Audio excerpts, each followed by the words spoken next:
Hello guys. आज मैं आपके साथ डिस्कस करूंगा कि इनकम टैक्स के अंदर फॉर्म 26 क्यूबी क्या होता है और इसे कैसे सबमिट किया जाता है। दोस्तों, form 26 QB is related to TDS on sales of property. जी हाँ दोस्तों, जब भी हम हमारी कोई भी इमूवेबल प्रॉपर्टी को सेल करते हैं तो उस पे जो हमारे को कंसिडरेशन मिलता है, जितने पे हम सेल करते हैं उस पे हमें गवर्नमेंट को टीडीएस जमा कराना पड़ता है। उसके लिए दोस्तों हम टीडीएस का ऑनलाइन पेमेंट कर सकते हैं, जो कि दूसरे टीडीएस के पेमेंट से काफ़ी कॉम्प्लिकेटेड होता है और इसलिए आपको इसके लिए हेवी चार्जेस का पेमेंट भी करना पड़ सकता है। और दोस्तों यकीन मानिए, ये वीडियो देखने के बाद आप खुद भी अब ऑनलाइन पेमेंट कर सकते हैं on the TDS on sales of property पे। दोस्तों ये बहुत ईजी है और मैं आपको बहुत ही स्टेप बाय स्टेप और सिंपली इसका मेथड समझाता हूँ। दोस्तों सबसे पहले आपको अपने सर्च इंजन या गूगल पे टिन डैश एनएसडीएल की ऑफिशियल वेबसाइट ओपन करनी होगी, जो कि है www.tin-nsdl.com। दोस्तों जैसे ही आप ये वेबसाइट ओपन करेंगे तो आपको कुछ इस तरह की स्क्रीन आएगी। यहाँ पे आप नीचे स्क्रॉल करेंगे तो यहाँ पे लेफ्ट हैंड साइड पे हमारे पास क्विक लिंक्स अवेलेबल होंगे, जो कि डायरेक्टली हमको उस लिंक पे ले जाएगा। यहाँ पे दोस्तों हमारे पास लास्ट लिंक अवेलेबल होगा पे टैक्सेस का। हमें यहाँ पे क्लिक करना होगा और हमें यहाँ पे एक ऑप्शन अवेलेबल होगा TDS on sales of property का। दोस्तों हमें इस ऑप्शन पे क्लिक करना होगा और यहाँ पे इस तरह से ये एक पेज ओपन हो जाएगा, जो कि एक ब्रीफ इंट्रोडक्शन होगा कि TDS on sales of property कब लगता है, कितने परसेंट पे लगता है। दोस्तों आप अगर कंफ्यूज हो कि आपको कितने अमाउंट पे काटना होगा टीडीएस, तो आप ये देख सकते हैं। TDS is applicable on sales of immovable property, जहाँ पे आपका कंसिडरेशन जो है वो इक्वल टू 50 lakhs हो या उससे ज़्यादा हो। मतलब अगर आपने कोई इमूवेबल प्रॉपर्टी अपनी बेची हो जो कि कवर करता है लैंड एंड बिल्डिंग बोथ, अगर उसके बदले में आपको दोस्तों 50 लाख रुपए मिले हो या 50 लाख से ऊपर हो, तो ही आप उस पर टीडीएस काटें और उसका ऑनलाइन पेमेंट करें। अदरवाइज आपको इसकी ज़रूरत नहीं है। और दोस्तों आप इस पे थोड़ा नीचे जाएंगे तो आप यहाँ पे ये देखिए कुछ इंपॉर्टेंट पॉइंट्स होते हैं जो आप before online payment of this TDS आप इसको यहाँ पढ़ सकते हैं। जैसे टीडीएस जो होगा वो डिडक्टेड होगा 1% पे या 0.75% पे from the sales consideration, depending upon the date of payment या क्रेडिट ऑफ सेलर। यहाँ पे कुछ ऐसे इंपॉर्टेंट पॉइंट्स होते हैं, ये देखिए दोस्तों। इसके बाद दोस्तों हम यहाँ पे थोड़ा नीचे आएंगे तो यहाँ पे हमें बहुत सारे अदर ऑप्शंस अवेलेबल होंगे। प्रिंट फॉर्म का, डिमांड पेमेंट्स का, व्यू एक्नॉलेजमेंट नंबर का, and online form for furnishing TDS on property का, दैट इज फॉर्म 26 क्यूबी। हमें यहाँ पे सेकंड पे that is online form for furnishing TDS on property पे क्लिक करना होगा।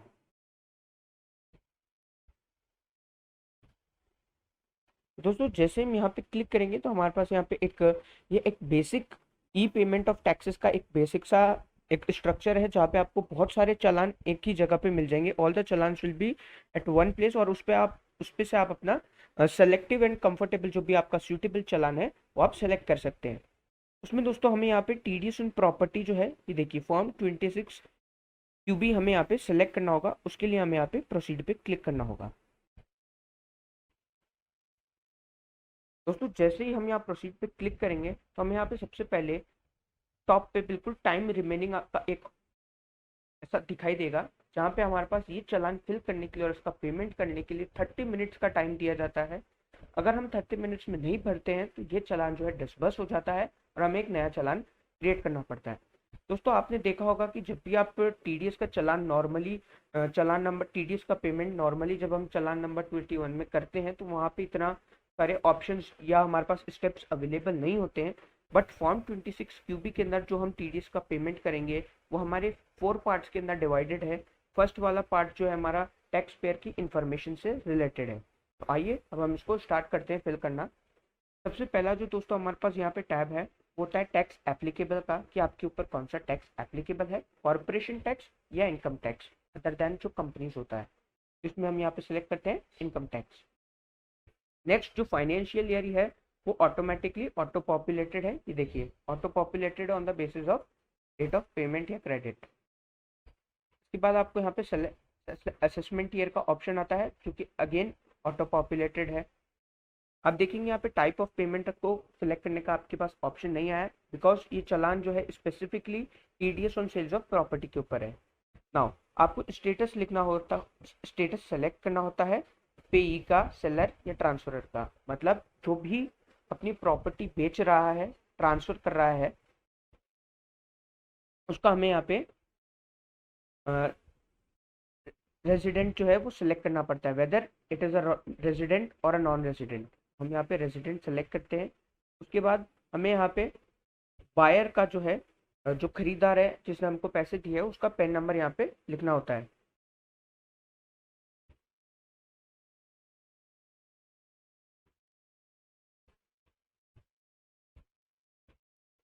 दोस्तों जैसे ही आप पेन नंबर डालेंगे तो वो ऑटोमेटिकली आपका यहाँ पे जो कैटेगरी है आपके पेन नंबर के अकॉर्डिंग, इंडिविजुअल, कंपनी है या फर्म्स है, तो वो ऑटोमेटिकली यहाँ पे सिलेक्ट कर लेता है।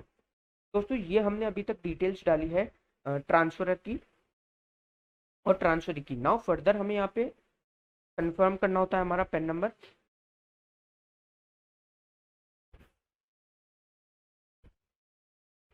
दोस्तों आपको यहाँ पे अपना जो पेन नंबर आपने ट्रांसफर का डाला है वो कंफर्म करना होता है। यहाँ पे अब हमें ट्रांसफरर यानी सेलर जो होता है उसका पेन नंबर जो है वो डालना होता है कि पेन सेलर का पेन नंबर क्या है।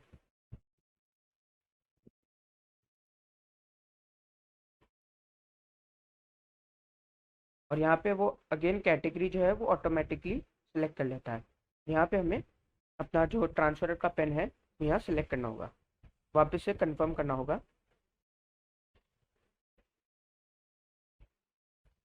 तो दोस्तों ये हमारा फर्स्ट स्टेप जो है वो बिल्कुल कंप्लीट होता है, जहाँ पे ऊपर हमें जो बेसिक इन्फॉर्मेशन होती है रिलेटेड टू टैक्स एप्लीकेबल की, और आपको यहाँ पे ट्रांसफरर और ट्रांसफरी से रिलेटेड भी इंफॉर्मेशन जो कि उनका पेन नंबर होता है वो यहाँ पे डालना होता है। फिर हमें यहाँ पे नेक्स्ट पे क्लिक करना होगा। दोस्तों जैसे ही हम नेक्स्ट पे क्लिक करेंगे तो हमारे पास यहाँ जो सेकंड स्टेप है is related to the complete address, वो हमें यहाँ पे फिल करना होता है। तो सबसे पहले हमारे पास आता है complete address of transfer. Transferee का मतलब बायर जिसने खरीदा उसका एड्रेस क्या है। दोस्तों यहाँ पे मैं आपको एक चीज़ बताना चाहता हूँ कि ट्रांसफरी और ट्रांसफरर दोनों का एड्रेस जो है वो सेम हो सकता है। दोस्तों मैं अवॉइड कर रहा हूँ अभी कंप्लीट एड्रेस लिखना। आप यहाँ पे मैं यहाँ पे डिस्ट्रिक्ट लिखता हूँ। यहाँ पे मैं अपना स्टेट जो है वो सिलेक्ट करता हूँ, जो कि मैंडेटरी फील्ड्स में आता है मेरे। उसके बाद यहाँ पे मुझे अपना सेलेक्ट करता हूँ और यहाँ पे अपने ईमेल एड्रेस जो है वो हमें डालना होता है, जो कि मैंडेटरी फील्ड्स में है। ये जो भी डिटेल्स है दोस्तों ये हमें ट्रांसफरी से रिलेटेड डालनी होती है। और अगर आपके एक से ज़्यादा ट्रांसफरी है तो यहाँ पे आपको सिलेक्ट करने का ऑप्शन आता है यस, और अदरवाइज अगर ये सिंगल ट्रांसफरी है तो आप यहाँ पे नो भी सिलेक्ट कर सकते हैं। मेरे केस में ये सिंगल ट्रांसफरी है, मतलब एक ही बायर है, तो मैं यहाँ पे नो सिलेक्ट करता हूँ। उसके बाद यहाँ पे दोस्तों आप देखेंगे कंप्लीट एड्रेस ऑफ ट्रांसफरर हम आपसे यहाँ पे पूछा गया है, यानी जो सेलर है प्रॉपर्टी का उसका एड्रेस क्या है। तो मैंने आपको बताया कि दोनों का एड्रेस जो है वो सेम हो सकता है। यहाँ पे मैं अगेन एड्रेस डालता हूँ।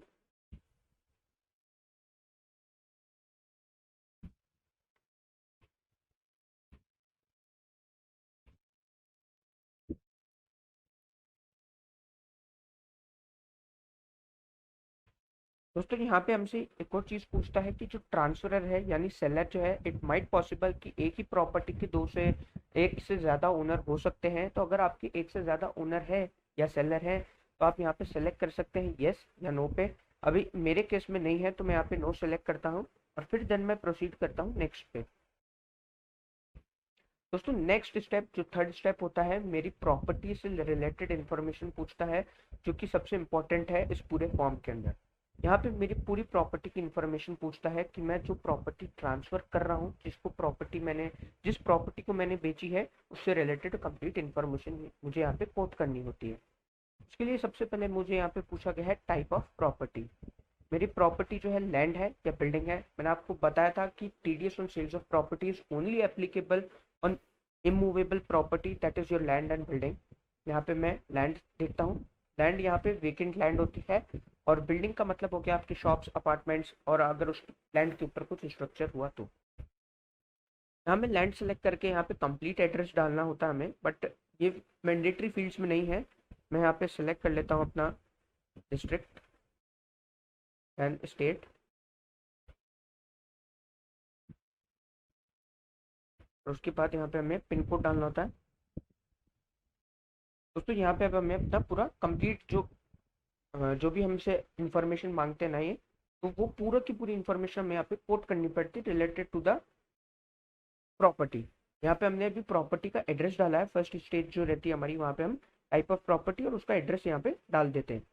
सेकंड स्टेज में हमसे डेट ऑफ एग्रीमेंट या बुकिंग पूछता है कि किस दिन हमने एग्रीमेंट जो है वो बनाया होता है। जनरली जब भी हम प्रॉपर्टी सेल करते हैं तो हम उसका एग्रीमेंट बना लेते हैं। तो यहाँ पे मैं डेट सेलेक्ट करता हूँ एग्रीमेंट की।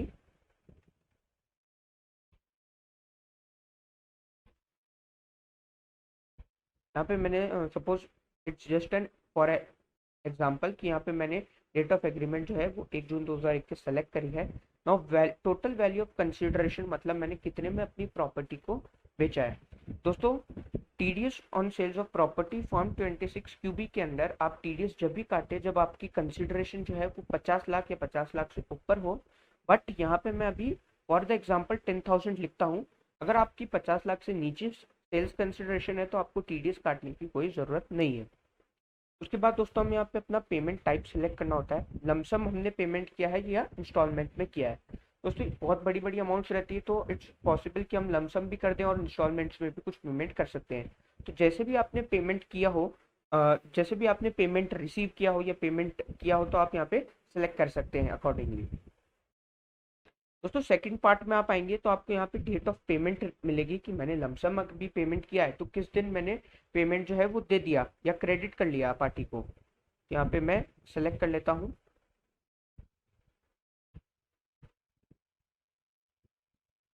ये रेलेवेंट डेट्स जो है वो हमें सेलेक्ट करनी पड़ती है।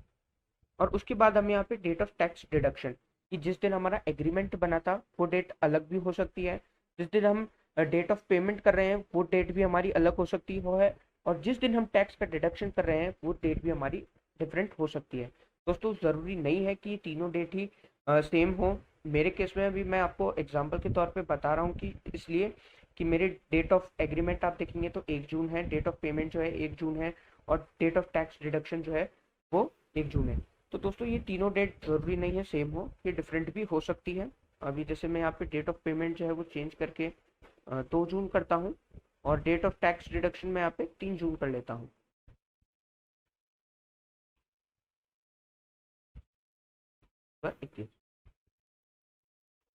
दोस्तों उसके बाद आप देखेंगे तो ये बहुत ही इंपॉर्टेंट और टाइम टेकिंग स्टेप है सबसे ज़्यादा। जो कि थर्ड स्टेप होता है हमारा प्रॉपर्टी डिटेल्स, जिसमें हमने स्टार्टिंग में प्रॉपर्टी की इंफॉर्मेशन डाली थी कि कौन सी प्रॉपर्टी हम सेल करें, उसकी कंसिडरेशंस, और फिर उसका एग्रीमेंट डेट और रिलेटेड। नाउ जो लास्ट स्टेप होता है वो होता है कि अमाउंट हमको कितना पे करना है। हमने देखिए यहाँ पे हमें जो है अमाउंट डालना होता है। जैसे मेरे मेरे एग्जांपल में करोड़ की वैल्यू नहीं है, लैक्स की वैल्यू नहीं है, खाली थाउजेंड्स की वैल्यू है, तो मैं यहाँ पे सिलेक्ट करता हूँ 10,000। ये मेरी प्रॉपर्टी की वैल्यू है। उसके बाद यहाँ पे आता है टैक्स डिपॉजिट डिटेल्स।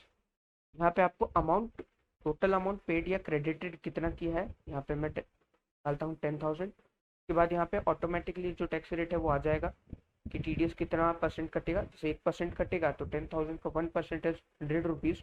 अगर इंटरेस्ट कुछ है या फीस कुछ है तो आप यहाँ पे डाल सकते हैं। और इसके बाद दोस्तों यहाँ पे ये auto populated total payment select कर लेता है और यहाँ पे वैल्यू बढ़ जाता है। दोस्तों ये स्टेप जो है सबसे इंपॉर्टेंट है, इसलिए ये पूरा फिल होने के बाद हमें एक बार इसको पूरा ढंग से रीचेक कर लेना चाहिए कि हमने जो भी इंफॉर्मेशन है वो सही फिल की है या नहीं। अगर ये हमारी पूरी इंफॉर्मेशन करेक्ट होती है तो हमें प्रोसीड करना होता है नेक्स्ट पे। जैसे ही दोस्तों हम नेक्स्ट पे क्लिक करते हैं तो that is the last step, that is step number 4, जो कि हमारा पेमेंट से रिलेटेड होता है।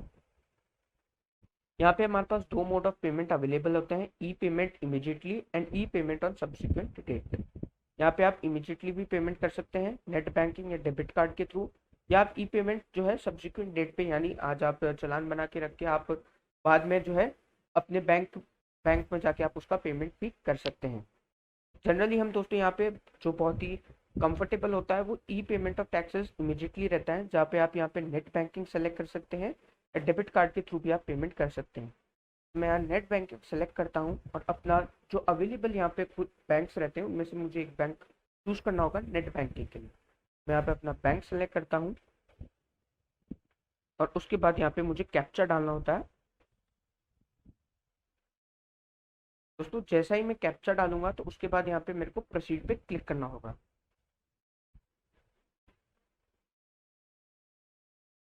थोड़ा सा प्रोसेसिंग में टाइम लगाता है।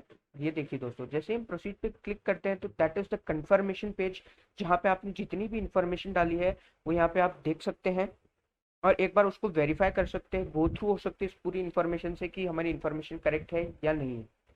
यहाँ पे आपके आ जाएगी टैक्स पेयर की इन्फॉर्मेशन, जो कि स्टेप 1 था हमारा, उनका tax applicable financial year, assessment year, then PAN number, then यहाँ पे हमारे पास एड्रेस आ जाता है जो कि हमारे स्टेप नंबर 2 था। देन थर्ड स्टेप इस आर प्रॉपर्टी रिलेटेड डिटेल्स आ जाएगी यहाँ पे। फोर्थ स्टेप में हमारा जो हमने पेमेंट किया था। उसके बाद दोस्तों हमें यहाँ पे सेल्फ डिक्लेरेशन होता है, उस पे आई एग्री पे क्लिक करके कंफर्म पे क्लिक करना होगा। और यहाँ पे दोस्तों जो है हमारा एक्नॉलेजमेंट नंबर आ चुका है, एक्नॉलेजमेंट नंबर हमारा आ गया है।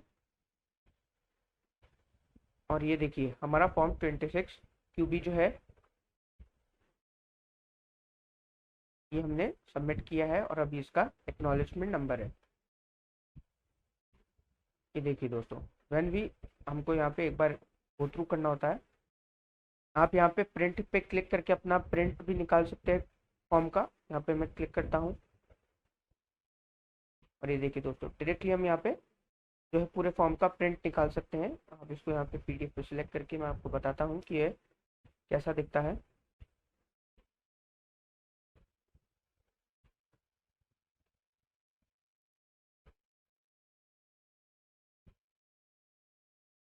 यहाँ पे दोस्तों आप अपना फॉर्म जो है प्रिंट पे क्लिक करके अपना फॉर्म जो है सेलेक्ट कर सकते हैं।